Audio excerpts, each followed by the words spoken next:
একটা সময় আসবে যখন আমি তোমাকে ভুলে যাব, তখন আর নিয়ম করে তোমার পিকচার দেখা হবে না, ইনবক্সে পড়ে থাকা মেসেজগুলো বারবার পড়া হবে না, প্রতি রাতে তোমার কথা ভেবে চোখের জল ফেলা হবে না। তোমার দেওয়া ওই নিকনেমটা বোধহয় অপ্রিয় হতে থাকবে। তোমার প্রিয় রং, প্রিয় ফুল, প্রিয় খাবার কোনো কিছুতেই আমার আর মন টানবে না। হয়তো তোমার মুখটাও আবজা হতে থাকবে সময়ের সাথে সাথে।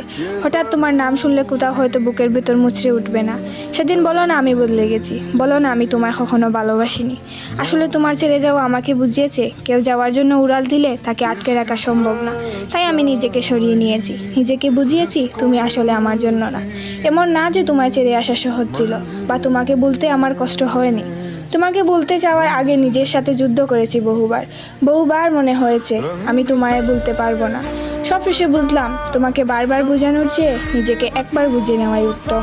তাই নিজেকে সরিয়ে নিলাম সেসব জায়গা থেকে যেখানে তোমার অনেক স্মৃতি ছিল। সেদিনের পর থেকে আমাদের সব কিছু তোমার আমার হয়ে গেল, আমাদের আর রইল না।